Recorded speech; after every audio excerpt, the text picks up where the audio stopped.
English Fairy Tales collected by Joseph Jacobs. Chapter 25. The History of Tom Thumb. In the days of the great Prince Arthur, there lived a mighty magician called Merlin, the most learned and skilful enchanter the world has ever seen. This famous magician, who could take any form he pleased, was travelling about as a poor beggar, and being very tired, he stopped at the cottage of a ploughman to rest himself, and asked for some food. The countryman bade him welcome, and his wife, who was a very good-hearted woman, soon brought him some milk in a wooden bowl, and some coarse brown bread on a platter.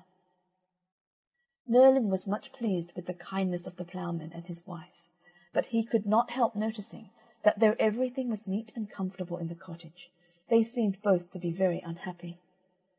He therefore asked them why they were so melancholy, and learned that they were miserable because they had no children. The poor woman said, with tears in her eyes, "I should be the happiest creature in the world if I had a son. Although he was no bigger than my husband's thumb, I would be satisfied." Merlin was so much amused with the idea of a boy no bigger than a man's thumb, that he determined to grant the poor woman's wish. Accordingly, in a short time after, the ploughman's wife had a son who, wonderful to relate, was not a bit bigger than his father's thumb. The Queen of the Fairies, wishing to see the little fellow, came in at the window while the mother was sitting up in the bed admiring him. The Queen kissed the child, and, giving it the name of Tom Thumb, sent for some of the fairies, who dressed her little godson according to her orders. An oak-leaf hat he had for his crown, his shirt of web by spiders spun, with jacket wove of thistles down, his trousers were of feathers done, his stockings of apple rind they tie, with eyelash from his mother's eye, his shoes were made of mouse's skin, tanned with the downy hair within. Tom never grew any larger than his father's thumb, which was only of ordinary size, but as he got older he became very cunning and full of tricks. When he was old enough to play with the boys, and had lost all his own cherry-stones, he used to creep into the bags of his playfellows, fill his pockets, and, getting out without their noticing him, would again join in the game.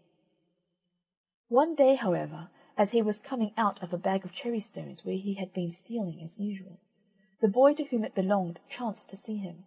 "Aha, my little Tommy," said the boy, "so I have caught you stealing my cherry-stones at last, and you shall be rewarded for your thievish tricks." On saying this, he drew the string tight round his neck, and gave the bag such a hearty shake that poor little Tom's legs, thighs, and body was sadly bruised.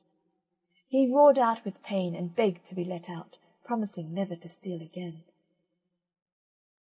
A short time afterwards his mother was making a batter pudding, and Tom, being very anxious to see how it was made, climbed up to the edge of the bowl, but his foot slipped, and he plumped over head and ears into the batter, without his mother noticing him, who stirred him into the pudding-bag, and put him in the pot to boil.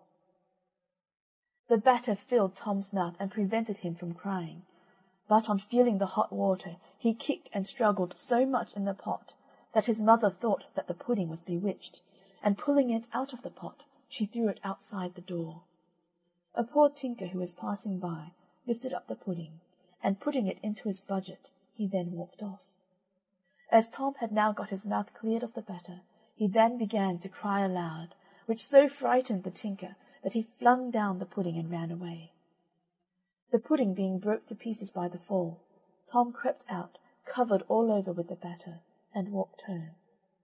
His mother, who was very sorry to see her darling in such a woeful state, put him into a teacup, and soon washed off the batter, after which she kissed him and laid him in bed. Soon after the adventure of the pudding, Tom's mother went to milk her cow in the meadow, and she took him along with her. As the wind was very high, for fear of being blown away, she tied him to a thistle with a piece of fine thread. The cow soon observed Tom's oak-leaf hat, and liking the appearance of it, took poor Tom and the thistle at one mouthful. While the cow was chewing the thistle, Tom was afraid of her great teeth, which threatened to crush him in pieces, and he roared out as loud as he could, "Mother, mother!" "Where are you, Tommy, my dear Tommy?" said his mother. "Here, mother," replied he, "in the red cow's mouth." His mother began to cry and wring her hands, but the cow, surprised at the odd noise in her throat, opened her mouth and let Tom drop out. Fortunately his mother caught him in her apron as he was falling to the ground, or he would have been dreadfully hurt. She then put Tom in her bosom and ran home with him. Tom's father made him a whip of a barley straw to drive the cattle with, and having one day gone into the fields, he slipped a foot and rolled into the furrow. A raven which was flying over picked him up and flew with him over the sea, and there dropped him. A large fish swallowed Tom the moment he fell into the sea, which was soon after caught and brought for the table of King Arthur. When they opened the fish in order to cook it, every one was astonished at finding such a little boy, and Tom was quite delighted at being free again. They carried him to the king, who made Tom his dwarf, and he soon grew a great favourite at court, for by his tricks and gambols he not only amused the king and queen, but also all the knights of the Round Table. It is said that when the king rode out on horseback, he often took Tom along with him, and if a shower came on, he used to creep into his Majesty's waistcoat pocket, where he slept till the rain was over. King Arthur one day asked Tom about his parents, wishing to know if they were as small as he was, and whether they were well off. Tom told the king that his father and mother were as tall as anybody about the court, but in rather poor circumstances. On hearing this, the king carried Tom to his treasury, the place where he kept all his money, and told him to take as much money as he could carry home to his parents, which made the poor little fellow caper with joy. Tom went immediately to procure a purse, which was made of a water bubble, and then returned to the treasury, where he received a silver 3-penny piece to put into it. Our little hero had some difficulty in lifting the burden upon his back, but he at last succeeded in getting it placed to his mind, and set forward on his journey. However, without meeting with any accident, and after resting himself more than 100 times by the way, in 2 days and 2 nights he reached his father's house in safety. Tom had travelled 48 hours with a huge silver piece on his back, and was almost tired to death when his mother ran out to meet him, and carried him into the house. But he soon returned to court. As Tom's clothes had suffered much in the batter pudding and the inside of the fish, his Majesty ordered him a new suit of clothes, and to be mounted as a knight on a mouse.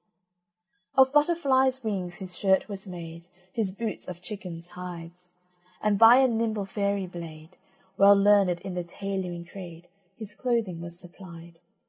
A needle dangled by his side, a dapper mouse he used to ride. Thus strutted Tom in stately pride. It was certainly very diverting to see Tom in this dress, and mounted on the mouse, as he rode out a-hunting with the king and nobility, who were all ready to expire with laughter at Tom and his fine prancing charger. The king was so charmed with his address that he ordered a little chair to be made, in order that Tom might sit upon his table, and also a palace of gold a span high, with a door an inch wide, to live in. He also gave him a coach drawn by 6 small mice.